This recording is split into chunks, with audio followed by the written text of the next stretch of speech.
O livro de Ezequiel, no capítulo 47.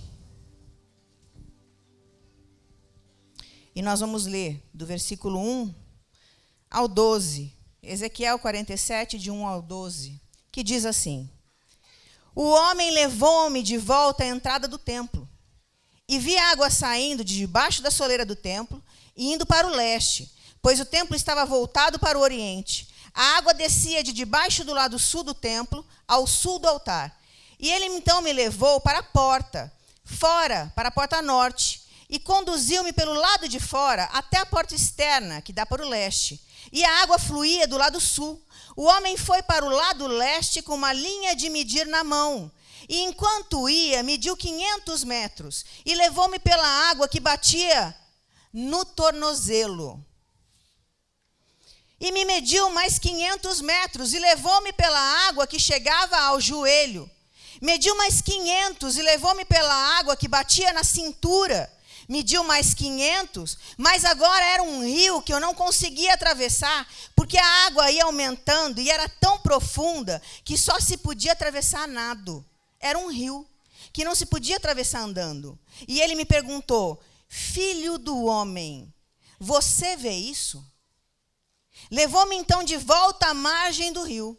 Quando eu ali cheguei, vi muitas árvores, cada uma de um lado do rio, e ele me disse: essa água flui na direção da região situada a leste e desce até Arabá, onde encontra o mar. Quando deságua no mar, a água ali é saneada.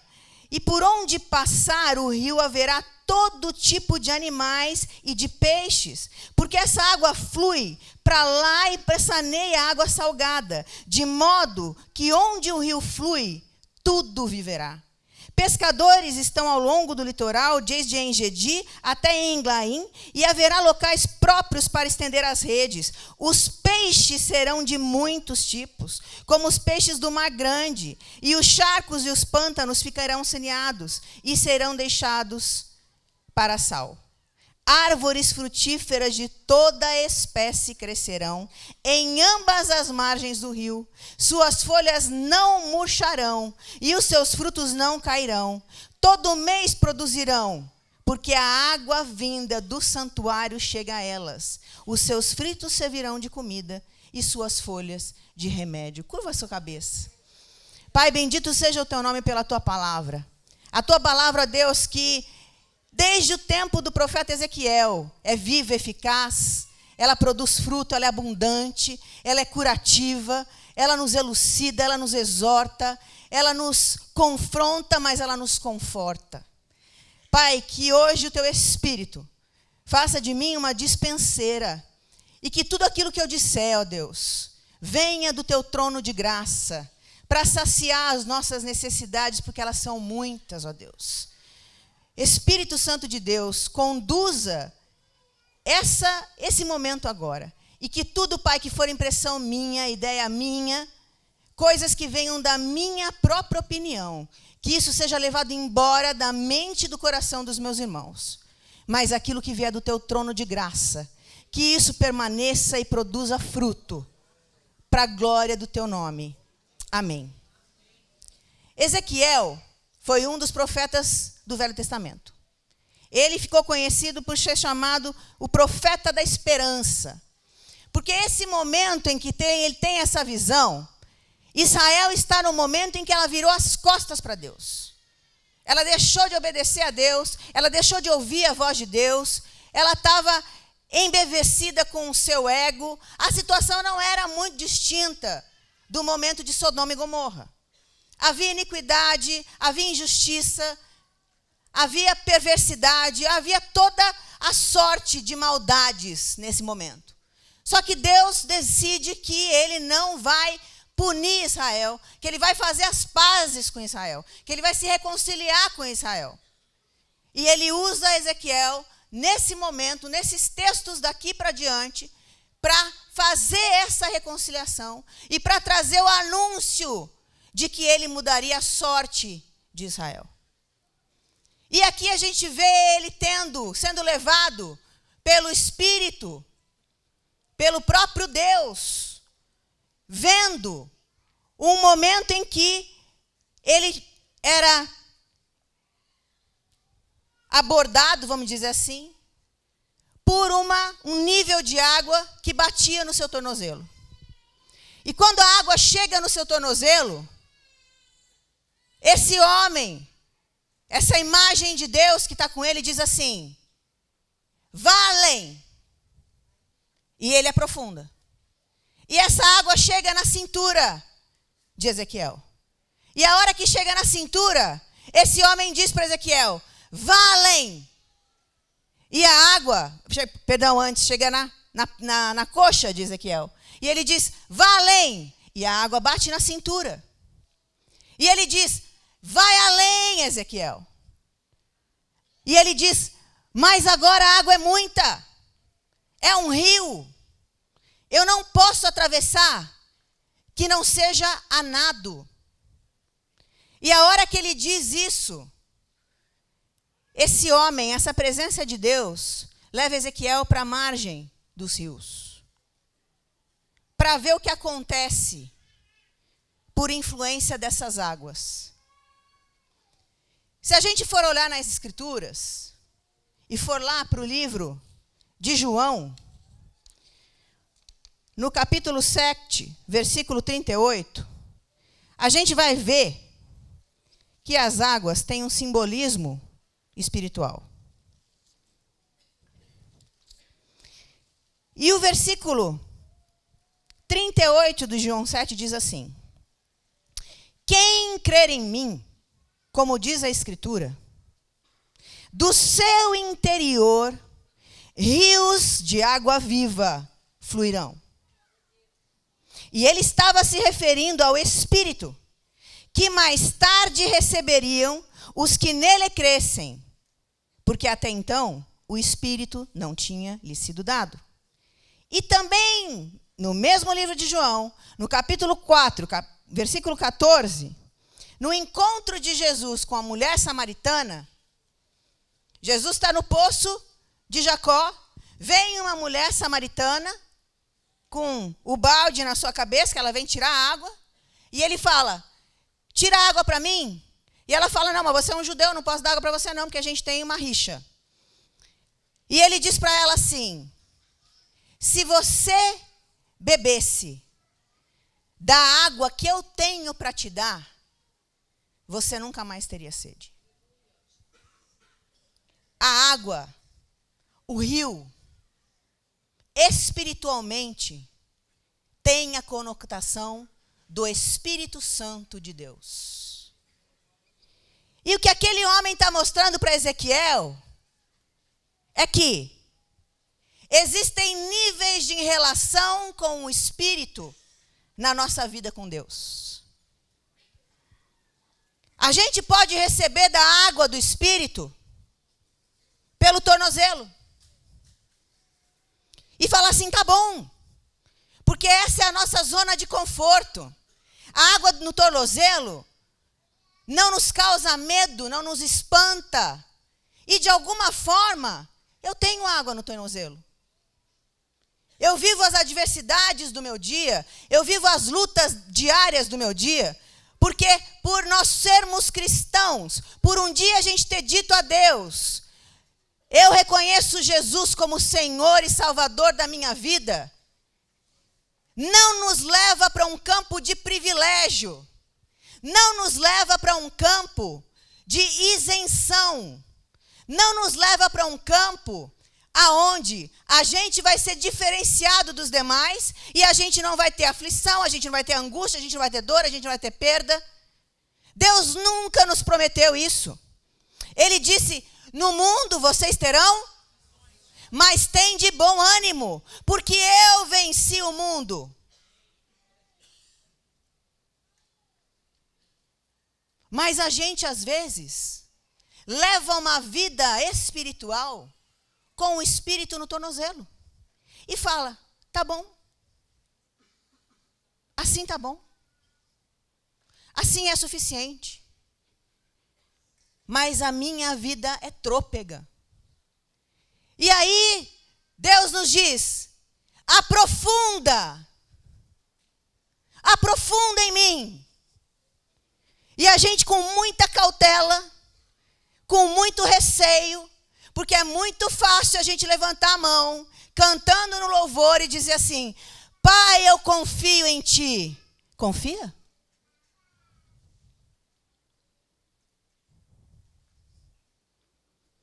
Pai, eu entrego para você as minhas ansiedades. Eu coloco diante de Ti. Aí a gente vai devagarinho, assim, ó, no pé, antepé, que nem a gente fazia quando era criança, com o pai e com a mãe. Pega tudo de novo. Ele tem 7 bilhões de homens e mulheres, crianças para cuidar. Vai demorar para ele olhar minha ficha. Então, deixa eu pegar minhas coisas, cuidar, resolver eu. Que eu vou resolver no meu tempo, do meu jeito. Eu estou sem paciência. E a gente vai levando com a água na altura da coxa, que é o jeito mais difícil de a gente andar, porque essa água oferece resistência o tempo todo. Quem aqui já tentou andar com a água na altura da coxa? É muito bom, desenvolve musculatura. É verdade. Desenvolve musculatura espiritual. Já está muito melhor do que ter o espírito pela altura do tornozelo. Mas ainda assim, é carga, é difícil, é penoso. Porque uma parte eu entrego e delego ao Espírito. E a outra é na força do meu braço. Porque eu não tenho a fé suficiente para crer que Deus está cuidando de todas as coisas. E Ele nos disse que Ele estaria conosco até amanhã, certo? Até quando? Eis que eu estarei convosco até a consumação dos séculos. E aí a gente tem um acesso de fé. E a hora que a gente é desafiado, que Deus nos diz: filha, filho, vai mais, avança. A gente deixa a água cobrir a nossa cintura.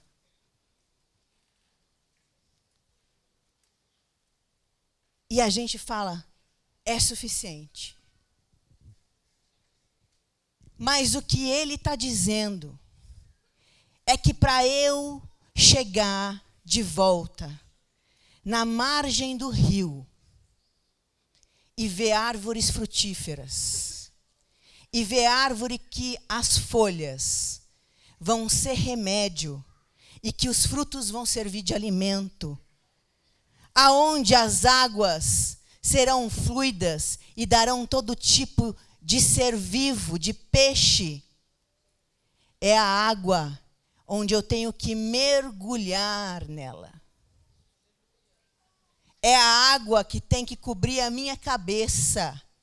É a água que vai exigir de mim que eu me entregue totalmente aos cuidados do meu Pai. Porque Ele diz: lança sobre mim o teu cuidado, porque eu tenho cuidado de você. Quando a gente mergulha nessa água, quando a gente é coberto pelo poder do Espírito, sim, nós vamos ter o dia mau, porque a palavra de Deus diz: basta cada dia o seu mal. Sim, a gente vai ter dificuldade, mas o braço dele será conosco. A destra fiel dele vai nos sustentar. Mas para isso eu tenho que ousar me lançar nas águas do Espírito e ser inundada por ela. Em cima, embaixo, do lado direito, do lado esquerdo, na frente, atrás. Chegar a um ponto da minha relação com Deus onde eu não saiba mais distinguir aonde é Ele e onde sou eu. É uma mistura, é uma mescla. Porque nós fomos tomados pela presença dele. Não sou mais eu quem vivo, mas é ele que vive em mim. É ele que me habita, é ele que me toma. E eu sou inundada por essa presença. E aí sim eu tenho uma capacidade nele, de esquecendo-me das coisas que para trás ficam, porque tem que ficar para trás. A preocupação com meu marido tem que ficar para trás. A preocupação com os meus filhos tem que ficar para trás. A preocupação com o meu trabalho tem que ficar para trás. Como Neemias, a gente tem que dizer, não posso parar, estou fazendo uma grande obra. E todas as coisas que me angustiam, eu tenho que ter a convicção de que quando eu estou trabalhando naquilo que ele me chamou para fazer, ele está cuidando das minhas coisas, ele está cuidando das suas coisas. Os olhos do nosso Pai estão postos sobre nós, de dia e de noite, ele não pisca e não dorme. Ele conhece cada uma das nossas necessidades. Ele conhece cada uma das nossas fragilidades. Mas nós não vamos ser frutíferos. Nós não vamos servir de alimento para outros. As nossas folhas não vão servir de remédio se a gente não mergulhar nas águas do Espírito de Deus. Por isso que a gente se cansa.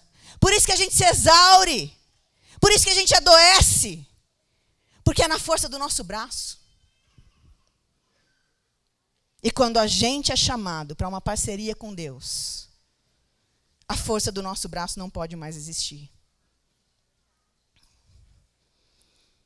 Os nossos argumentos não podem mais existir.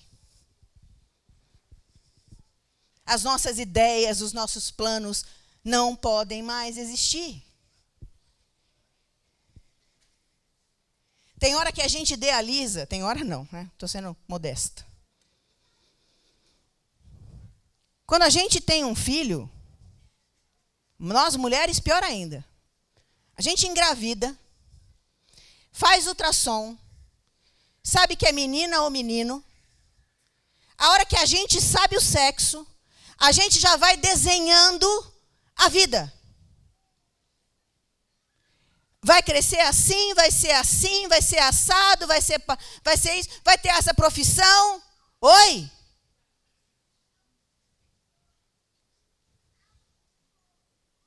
Aí Deus vem, muda tudo, vira tudo de cabeça para baixo.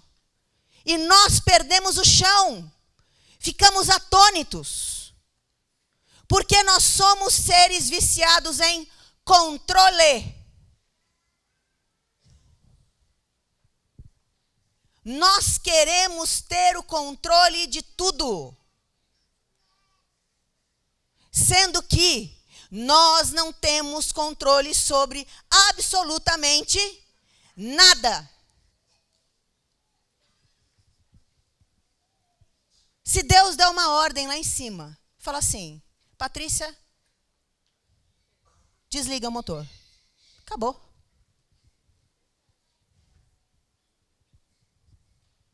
Eu deixo de existir. Eu posso ter feito exercício a vida inteira. Eu posso ter comido alfafa a vida inteira. Verdura, legume, peixe. Feito a dieta mediterrânea. Ter tido mau cuidado. Não importa. Quem tem a chave do nosso destino, da nossa vida, é o Deus do universo. E a gente fica o tempo todo medindo força com Ele. Olha, Pai, eu estou aqui entregando a minha relação conjugal, estou colocando no teu altar. Dá um dia, dá 2, no terceiro começa a bufar. No quarto já começa, né? Bom, também, de onde veio, né? Como que ia ser diferente? Não tem como. Aí já amaldiçoa um, já amaldiçoa outro, já pisa na jaca, já vira uma ogra. Aí vem aqui no domingo. Eu me rendo. Misericórdia, irmãos. Eu queria ser Deus um dia para ver a cara que ele faz quando a gente canta certas coisas. É que ele tem senso de humor. Ele tem muito senso de humor. Ele fala que nem Jesus. Vou perdoar que eles não sabem o que eles fazem. Um dia tá bom, um dia tá morrendo de amor por mim. Outro dia eu já não sou nenhuma Brastemp. No outro dia eu sou a coisa mais gloriosa, a presença avassaladora. No outro tá morrendo. Meu, nós somos tudo bipolar, né, espiritualmente falando.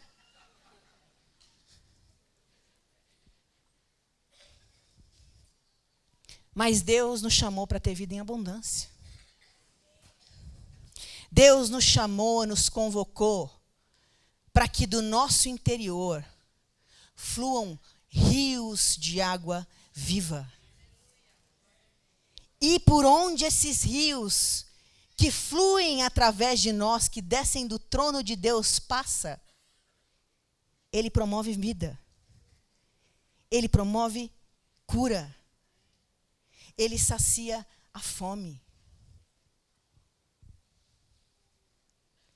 Nós vivemos numa cidade que hoje se calcula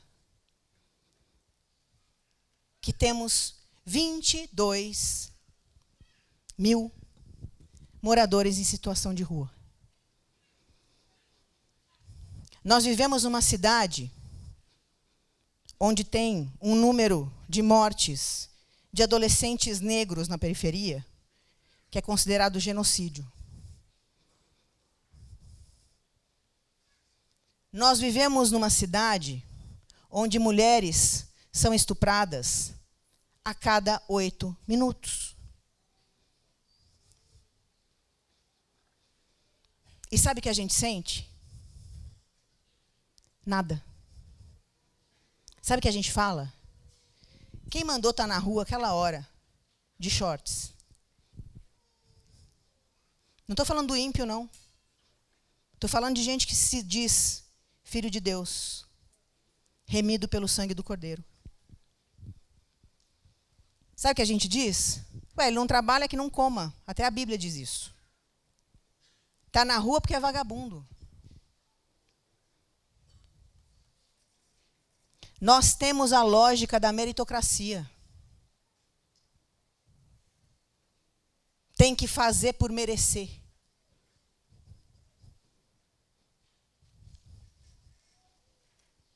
E o nosso Deus é um Deus de graça.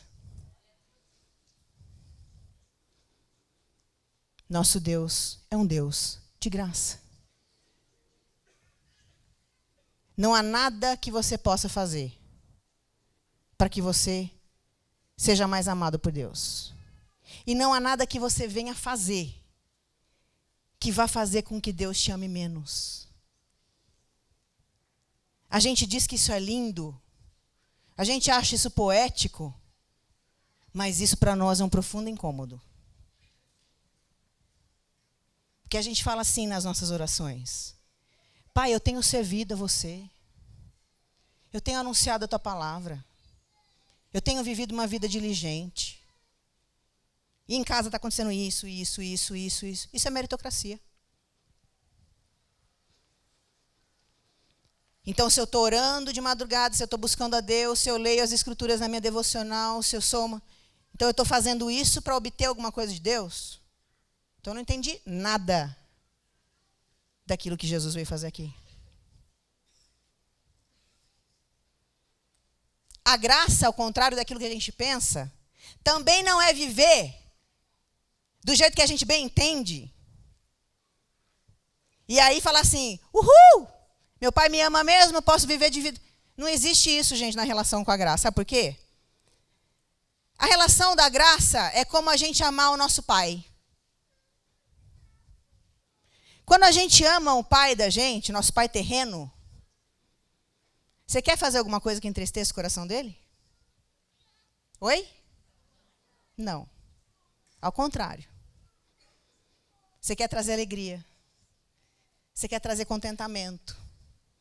Você quer tratar com carinho. Você quer tratar com honra. Porque você ama. Isso é graça. Se você ama a Deus, você vai querer viver de qualquer jeito? Você vai querer viver, agora eu me distancio, agora eu me afasto, agora eu pinto e bordo, daí eu volto para perdão. É assim que a gente se relaciona com quem a gente ama? Não. Mas essa é a relação com Ele, relação de graça. Eu não faço porque eu vou alcançar alguma coisa fazendo. Eu faço porque eu amo.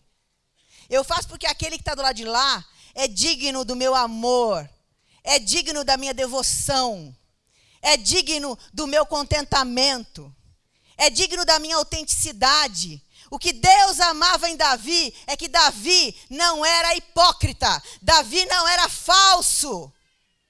Sim, tive vontade de dormir com Betseba, sim. Mandei matar o marido dela por isso, sim. Eu sou esse homem, Pai. Mas mesmo sendo esse homem, eu quero reconhecer o meu erro e quero dizer que eu te amo acima de todas as coisas. Que eu me arrependo profundamente por ter entristecido o teu coração. E que eu quero viver de um modo digno do teu evangelho, do teu nome. Isso é amor.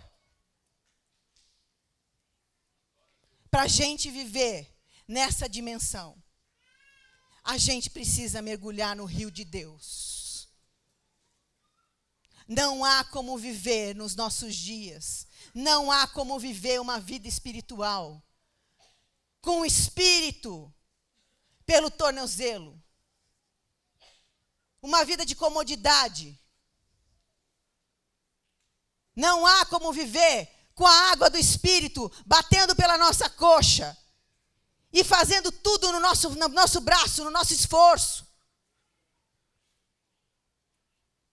A água na cintura também não nos é suficiente.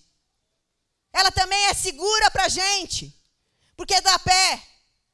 É a expressão que dá pé, está dando pé. Não, Deus quer que a gente ouse confiar, ouse entregar, ouse se render. E que a gente lance sobre Ele toda a nossa ansiedade, todos os nossos questionamentos, todas as nossas dúvidas, as nossas dores, as nossas angústias. Porque Ele diz que Ele supre todas as nossas necessidades em glória.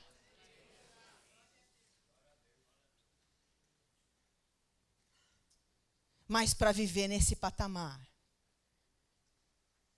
a gente tem que ousar, como Maria fez, se alguém puder me ajudar no teclado, dizer para esse Pai que se cumpra em mim a sua vontade. Eu não quero negociar o que vai vir depois. Eu não quero saber se vai doer, porque eu quero crer que enquanto eu estiver fazendo a sua obra, você vai cuidar das minhas coisas. Você vai cuidar da minha relação conjugal. Você vai cuidar da minha relação familiar. Você vai cuidar do futuro dos meus filhos. Porque Ele tem promessas para nós. Ele diz que a gente não terá filho para calamidade. Mas que eles darão fruto. Mas não é no nosso tempo. É no tempo dEle. Porque aquilo que o Espírito tem que fazer na vida dos nossos filhos, nós jamais vamos poder fazer. Na força do grito. Na força da nossa indignação. Ele diz: todos os seus filhos, todos os nossos filhos serão ensinados do Senhor, e será grande a paz deles. Em relação às nossas questões familiares, conjugais, Ele diz: eu sei os planos que eu tenho para você. E são planos de paz e não de mal, para te dar esperança e futuro. Ainda que os teus pais te abandonem, eu, porém, jamais te abandonarei. Não existe passado. Não existe presente, não existe futuro que possa nos separar dos planos de Deus para nós. Ele não é homem para que minta, nem filho de homem para que se arrependa. O que ele disse a nosso respeito vai se cumprir. Mas não é no nosso tempo, não é no tempo da nossa ansiedade, não é no tempo da nossa petição. Enquanto não acontece aquilo que ele vai fazer, Deus está moldando o nosso caráter. Deus está nos formando. Deus está formando Ele dentro da gente.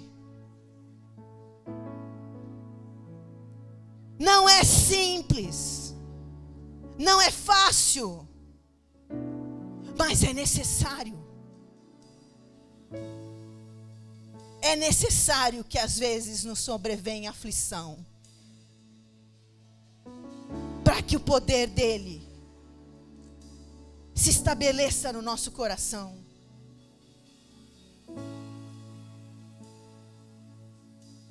O poder dele se aperfeiçoa na nossa fraqueza, não é na nossa arrogância, não é no nosso orgulho, não é no nosso controle.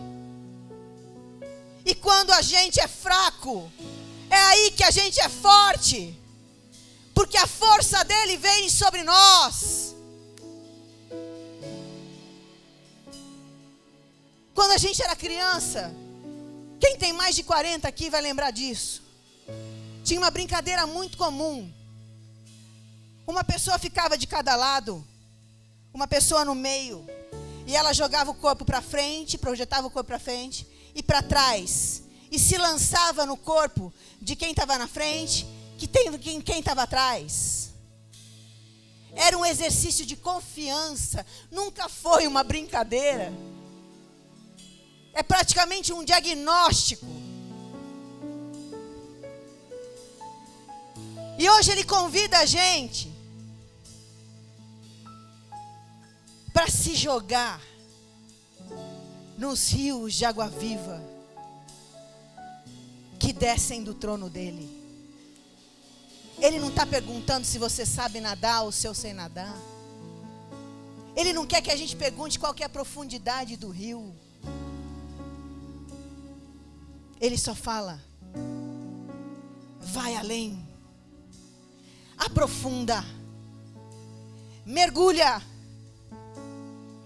Mergulha, que quando você mergulhar, você vai ser cura, você vai ser alimento,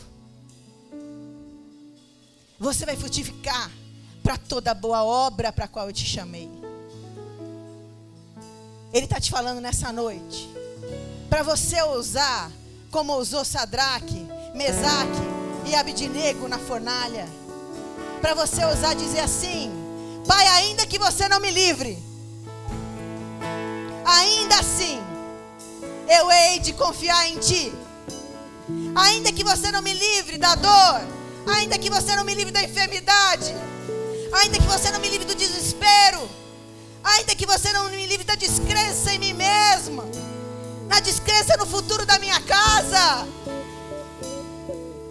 na minha falibilidade, ainda que você não me livre, Pai, ainda assim eu hei de confiar em ti.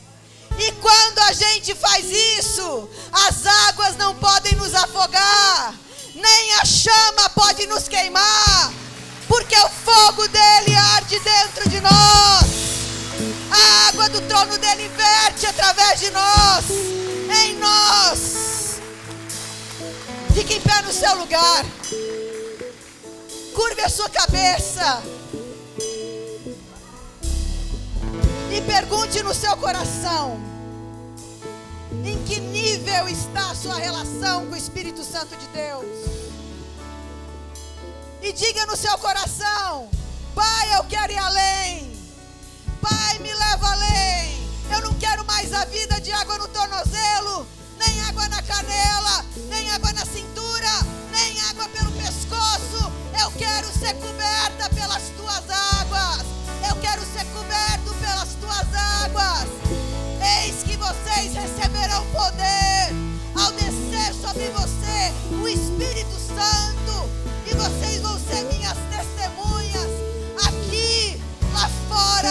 sua casa, no seu trabalho, em Jerusalém, nos confins da terra. E nós vamos ver a terra ser coberta da glória do nosso Pai. Nós vamos ver Deus fazer e operar milagres. Mas vai começar por você, vai começar em você. Entrega o teu caminho ao Senhor. Mergulha nas suas águas. Clame agora ao Espírito. Fala: Espírito, vem sobre mim. Vem sobre mim. Eu quero fluir na tua presença. Eu não quero uma vida espiritual medíocre, mas eu quero ser frutífero. Eu quero alimentar outras pessoas. Eu quero servir de remédio para outras pessoas. Eu quero ser abundante, ó Deus. Eu quero que a tua presença seja tão grande que eu não mais me reconheça. Que as pessoas olham para mim e só vejam a tua presença.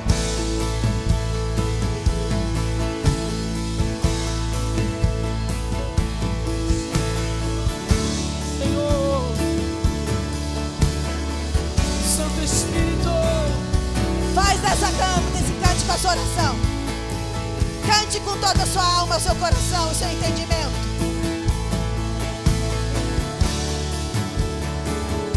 levante seu rosto aos céus. Depois de tudo que você ouviu, clame ao Espírito Santo. Vamos lá. Santo Espírito, és bem-vindo aqui. Vem inundar, encher esse lugar. É o desejo do meu coração. Sermos inundados com tua glória, Senhor. Santo Espírito, és bem-vindo aqui. Vem inundar, encher esse lugar. É o desejo do meu coração. Sermos inundados por tua glória, Senhor. Santo Espírito, és bem-vindo aqui. Vem inundar, encher esse lugar. É o desejo do meu coração. Sermos inundados por tua glória. Cante mais alto, vamos lá, essa é a noite. Santo Espírito, és bem-vindo. Vem inundar, encher esse lugar. Desejo do meu coração. Sermos inundados por tua glória, Senhor. Levante as suas mãos. Quem ora em línguas, ora em línguas. Chama o Espírito Santo agora. Fala: sopra, Espírito Santo. Vem, Espírito Santo. Derrama sobre mim, Espírito Santo. Chama o Espírito agora, que ele vem dos quatro cantos, que ele sopre sobre você. Abra sua boca. Clame com o teu coração. Clame com todo o teu coração. Ele quer ser desejado. Ele quer ser querido. Ele quer ser aquilo que você mais almeja. Chama de todo o teu coração. Peça a Ele para que te inunde nesse momento. Chama pelo Espírito. Ore e abre a sua boca. Em nome de Jesus. E que vocês saiam daqui nessa noite revestidos de poder, de autoridade, dando frutos, os frutos do Espírito: paz, amor, benignidade, domínio próprio, paciência, longanimidade. Que esses dons se manifestem em vocês e através de vocês, para a glória do nome dEle. Continua a pedir, continua a orar, continua a chamar. E louve de todo o seu coração, para a glória do nome dEle.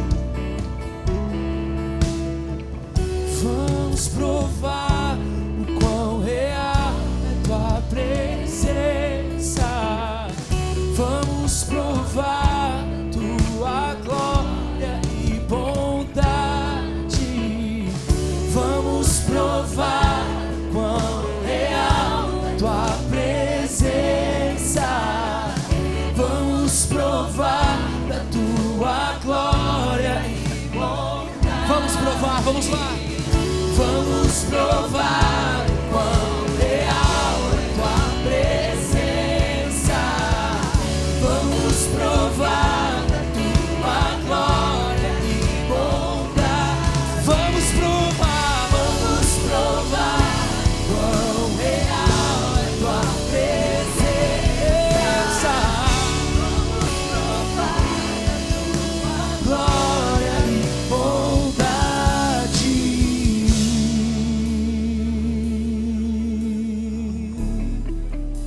Mais uma vez declare: Santo Espírito, és bem-vindo.